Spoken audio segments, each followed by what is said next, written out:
Mike Schmidt has been regarded as the greatest third baseman in baseball history. To even be considered at the top of such a crowded list of all-time greats is an honor in itself. But how did Schmidt enter the conversation to begin with? Well, he established himself as one of the most prolific power hitters of his generation, played extraordinary defense, and was as clutch as they come. With 2 outs and runners in scoring position, he posted a .905 OPS for his career. That figure beats out all-time great third basemen like George Brett, Adrian Beltre, and Wade Boggs. As you can already tell, there's a lot to discuss surrounding the life and career of Mike Schmidt. Thank you to everyone for the suggestions, and make sure to leave a comment and maybe you'll be featured on a future video. As always, if you enjoy, make sure to leave a like and consider subscribing. Hit the bell to enable all notifications so you don't miss any future Cam 23 videos. Today's video will feature a special guest, MILB Hatbilly. For an era such as the 70s, it made perfect sense to collaborate with him on this one, because he does an excellent job telling the story of the all-time greats within the game of baseball. Make sure to subscribe to his channel. Take it away, Hatbilly. Hey, thanks Cam. Mike Schmidt was born on September 27, 1949 in Dayton, Ohio to an entrepreneurial family. They were the owners of the Phillips Aquatics Club, a recreation institution of sorts in the Dayton area. They also owned Jack's Drive-In, a fast food joint in the golden years of the fast food joint. The family business was swimming pools and ice cream, Schmidt recalled. Though tempting, Mike did not spend the entirety of his summers by the pool. He was adamant on improving as a baseball player, sometimes putting in work in the batting cages from sun up to sundown. Perhaps a close call as a young boy helped him get his priorities straight. Schmidt once climbed a tree and reached out for a wire that consequently had 4,000 volts of electricity running through it. It stopped his heart. After his grip loosened and he fell through the branches and crashed to the ground, the impact was enough to revamp his heartbeat. He walked away with only a few burn marks on his legs to remember the incident by. Childhood stories of the baseball greats never cease to amaze me. Mike Schmidt notably played youth sports against longtime Dodgers catcher and 1981 World Series co-MVP Steve Yeager. In their high school days, Yeager's game would outshine Schmidt's, as Yeager was selected as an 18-year-old in the 4th round of the 1967 MLB draft. By comparison, Mike Schmidt only batted .179 as a switch-hitting high school senior, going undrafted and largely unrecruited, latching on with the Ohio University freshman team as a walk-on shortstop. There, he would improve to a more respectable .260 average, and at the recommendation of manager Bob Wren, he'd begin to focus on hitting solely from the right side of the plate and prioritize building his leg strength in the weight room. This was the beginning of the power-hitting, rhythmic stance we'd come to associate with Mike Schmidt. In his junior and senior years at OU, he'd bat .333 and .331 respectively, with 10 home runs in both. He was named an All-American at the conclusion of both seasons. Mike was selected 30th overall in the 1971 draft, notably the pick after the Royals selected George Brett. Good for almost 200 wins above replacement in consecutive picks. He signed for $32,500 and bought a Corvette Stingray to report to Philadelphia in. Nearly as luxurious as the used Camrys that current draft picks report in, inflation rules. Mike started his minor league career off at Double-A Reading. A tall order for even the most seasoned college bats to adjust to this level of play. Mike batted .211, striking out 66 times in 268 plate appearances. He still managed to advance to Triple-A with the Eugene Emeralds to begin the 1972 season, where he would hit a stride, batting .291 with 26 home runs, as well as getting defensive reps all over the infield, flashing the leather at second base in addition to third base. Mike Schmidt would make a great case for a September call-up to a big league club who had found themselves in last place in the National League standings. When all was said and done, he had beaten his old buddy Steve Yeager to the show despite a 4-year head start. Schmidt would co-headline this 73 Topps rookie third baseman card with 6-time All-Star Ron Cey. The third guy, John/Dave Hilton, believe it or not, graded out as the best prospect of the three at the time. He was a first overall pick who had contracted hepatitis during his 3rd season with the Padres and fell off significantly. Despite trying to resurrect his career in Japan, he faded into baseball obscurity instead. As you'd expect, Mike Schmidt faced some growing pains in his first taste of the big leagues, striking out 15 times in 40 September plate appearances. He did record his first big league home run, a 3-run shot off of Baylor Moore that would ultimately decide a game in a 3-1 victory over the Expos. Schmidt missed the first 10 games of the 1973 season with a dislocated shoulder. Upon his return, he hit a walk-off homer against Bob Gibson, but he largely failed to hit a stride. Amongst talks of sending him back down to the minors, manager Danny Ozark insisted he stick it out and learn in the majors. Despite Ozark's effort, Schmidt ended the 73 campaign in an 0-for-26 slump. 1974 was Mike Schmidt's breakout year in the big leagues. After he wasn't listed on the fan ballot for consideration as a starter, Schmidt was elected to his first All-Star game as a reserve thanks to the write-in ballot. Before we talk about the insane numbers he picked up offensively, we can't ignore just how incredible he was on defense. Old school folks may not be a fan of fancier stats like WAR, but simply put, fielding percentage doesn't tell the full story. Mike Schmidt excelled at third base in 1974, amassing a 2.4 WAR on defense alone, which heavily contributed to his 9.8 WAR in total, which led the league by a significant amount. Now, let's talk about what he did with the bat. He led the league in homers with 36, drove in 116 runs, batted .282, led the league in slugging percentage, and posted a 158 OPS+. Throughout Mike Schmidt's career, along with being known as a power hitter, he would also be known for his patient approach at the plate. This season saw him walk 106 times, which feels watered down by the league-leading 138 times he struck out. But considering the value he brought on both sides of the ball, he more than made up for that high K percentage. And wait, hold on a second here. Mike Schmidt stole 23 bases? The most underrated part of his all-around game has to be base running. For a slugger of his caliber, it's a rare feat to lead your league in home runs and steal 20 or more bases. It puts him in the company of players like Hank Aaron, Ken Griffey Jr., and Willie Mays. For his efforts, Schmidt placed 6th in MVP voting, which seems low considering the high caliber of his season. It feels impossible to overlook a guy who led the league in home runs. You can add that to Ripley's Believe It or Not. It happened.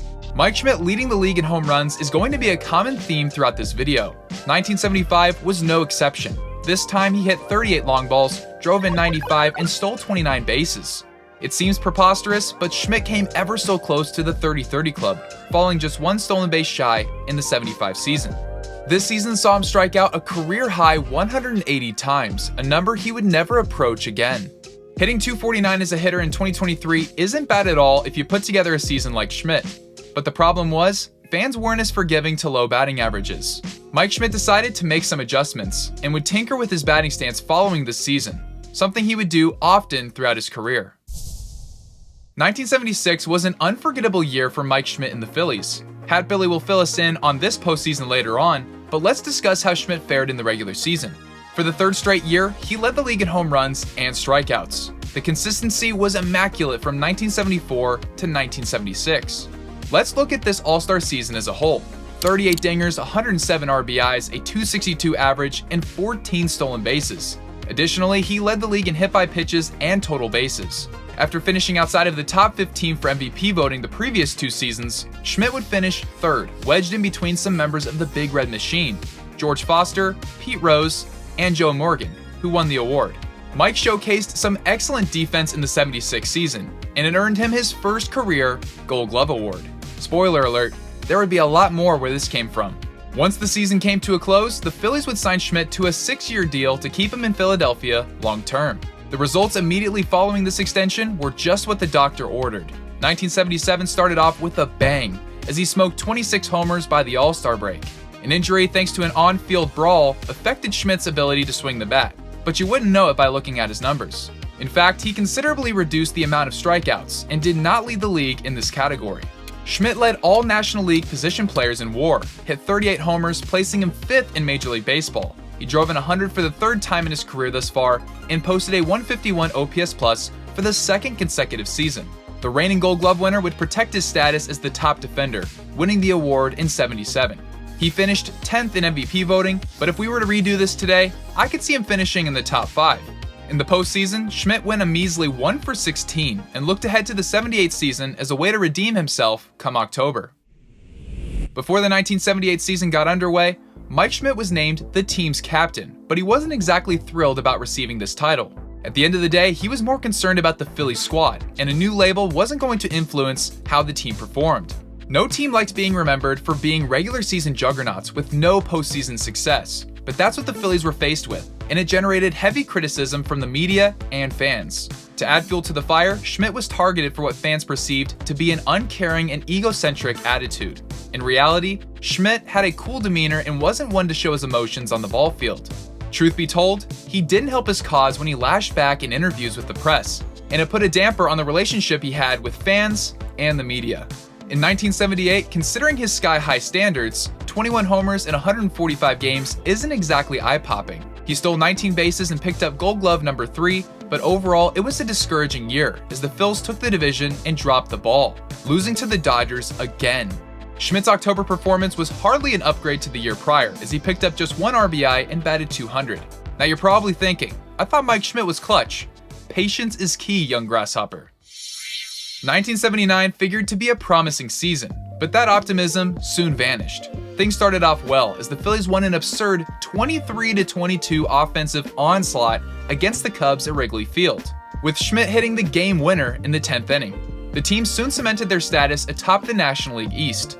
As expected, Mike Schmidt was a major part of the team's success. In July, he slugged 12 homers in 18 games, finding himself ahead of Roger Maris's record-breaking pace during his 61-homer season. Unfortunately, Schmidt could not maintain it and slumped throughout August and September, managing to hit just 9 homers total. But Schmidt had a fantastically weird season. Let's start off with this wacky stat. 33% of his hits in the 79 season were homers. 45 dingers, 114 RBIs, a league-leading 120 walks, which is impressive in its own right. Schmidt walked more than he struck out for the first time in his career. He finished top 15 in MVP voting and won his 4th consecutive Gold Glove. This season would be just a preview of things to come. The Phillies finished 4th place in the East Division a year after being the top dog. Not a good look, and the team took action by firing their skipper, Danny Ozark.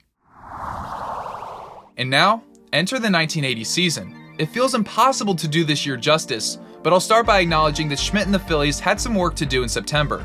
The Montreal Expos were neck and neck with the Phils down the stretch run, and when the stakes were at their highest point, Schmidt was able to rise to the challenge. Amidst the hot streak, sadly, his grandmother passed away on September 26th. She was the one who taught Schmidt how to hit a baseball when he was 4 years old. As you can imagine, that made it tough to stay focused on the end goal of winning a World Series ring. But you couldn't have scripted the lead up to the playoffs any better, as Philadelphia took down the Expos in a 3-game winner-take-all series in Montreal. Schmidt came through with a homer and knocked in both runs in a 2-1 win in Game 1. In Game 2, he smacked a 2-run bomb in the 11th inning that would be the nail in the coffin for Montreal. Schmidt said it best himself, "I finally got the big hits when we needed them." While he didn't have an epic start to the postseason, his teammates picked him up and won the championship series against the Houston Astros. It wasn't easy though, as the final 4 games of the 5-game series went to extra innings. For the first time in his career, Schmidt was going to the World Series. A rough postseason track record followed him into the October Classic, but something was different this time around. To say he redeemed himself would be an understatement. Facing the Kansas City Royals, Mike Schmidt hit in every game of the 6-game series. He blasted off for 2 home runs and drove in 7. He batted .381. The Phillies entered Game 6 leading the series 3-2. In heroic fashion, Schmidt drove in 2 on a single in the 3rd inning. As it turns out, that's all the Philadelphia pitching staff would need, as they nailed down not only the win, but the first title in franchise history. The Philadelphia Phillies, after years of facing pressure and not living up to expectations, were finally World Series champs. As anticipated, Schmidt took home World Series MVP honors, and rightfully so. But what should have been one of the happiest moments of his life turned out to be one of the most reflective. With his grandmother's passing still fresh on his mind, Schmidt would go on to say, "She was the first person to throw a baseball to me. That was the only prayer of mine that wasn't answered down the stretch." But I'm sure his grandmother would be extremely proud of what Mike Schmidt was able to accomplish in baseball. The parades and celebrations for the third baseman hadn't subsided just yet. Schmidt was named the National League MVP for the regular season, becoming just the 9th unanimous winner. There's no way I could continue without taking a minute to bask in the glory of his 1980 stats. What a sight to see. He led the league in homers, RBIs, slugging percentage, OPS, OPS plus, total bases, and sacrifice flies. The 48 home runs he hit broke Eddie Matthews' record for a third baseman. The Silver Slugger was introduced in 1980, and Schmidt won the inaugural award at third base, along with winning the Gold Glove for the 5th straight season. Mike Schmidt improved upon his 1980 season in 1981. As hard as that is to believe, it happened. Although the middle portion of the season was lost due to the Major League Baseball strike, Schmidt posted a 7.7 WAR. That's an incredible number for a full 162. Never mind, he did it in just 102 games. For his amazing performance, he secured back-to-back MVP awards. Schmidt was far and away the number one guy in 1981. I mean, come on now. He posted a 198 OPS+. The dude was nearly 100% better than league average. To put that into perspective, Shohei Ohtani in a similar amount of games is sitting at a 188 OPS+ at the time of this video. Schmidt in his early 30s was at the peak of his career. The Phillies recognized this and signed him to a new 6-year contract that would pay him $10 million through 1987. He became the highest paid player for 4 years, spanning 1982 to 1985. 1982 would be no different, as Schmidt led the league in walks, on base, slugging, OPS, and OPS+. You can attribute the lesser power numbers to a ribcage pull that affected him through June. He would still earn his 7th straight Gold Glove and 3rd straight Silver Slugger. Schmidt kept the ball rolling in 1983, leading the league in home runs for the 6th time of his career thus far, and finding himself atop the league in walks, on-base percentage, OPS+, and strikeouts for the final time of his career. He finished 3rd in MVP voting, and you guessed it, won both the Gold Glove and Silver Slugger. In the championship series, the Phillies steamrolled the Dodgers. How about that for some belated revenge? Mike hit an astounding .467 with a dinger and drove in 2. The Phillies found themselves back in the World Series, but this time it wasn't a favorable outcome. The Baltimore Orioles took down the Phils in 5 games. To their credit, they lost 3 games by just 1 run. They were within striking distance every game, but Baltimore edged them out each time. I'm running out of ways to say that Mike Schmidt was consistently great year in and year out. 1984 was no exception, as he led the league in home runs, RBIs, OPS, and OPS+. He won his 9th consecutive Gold Glove, 5th consecutive Silver Slugger, and finished top 10 in MVP voting. 1985 is an intriguing year. Schmidt was moved to first base mid-season and retooled his approach at the plate. As he described it, his new and improved swing consisted of him tomahawking the ball. In layman's terms, swinging down on the ball and creating the necessary backspin to lift it in the air. He carried this new approach on hitting into the 1986 season. At age 36, Schmidt was phenomenal. 37 dingers, 119 RBIs, and a league-leading 25 intentional walks. The Gold Glove and Silver Slugger combo is what put him over the top. He won his 3rd career MVP award, same as Mike Trout, to put that into perspective in terms of today's game. The reigning MVP in 1987 had what would eventually become his final hurrah. He added his name to the exclusive 500 home runs club, finished top 15 in MVP voting, and made the All-Star team. Nagging injuries took away a significant amount of time in Schmidt's 88 season, and the following year would soon be his last. Mike Schmidt played in a limited capacity throughout his final season and put the finishing touches on a Hall of Fame career.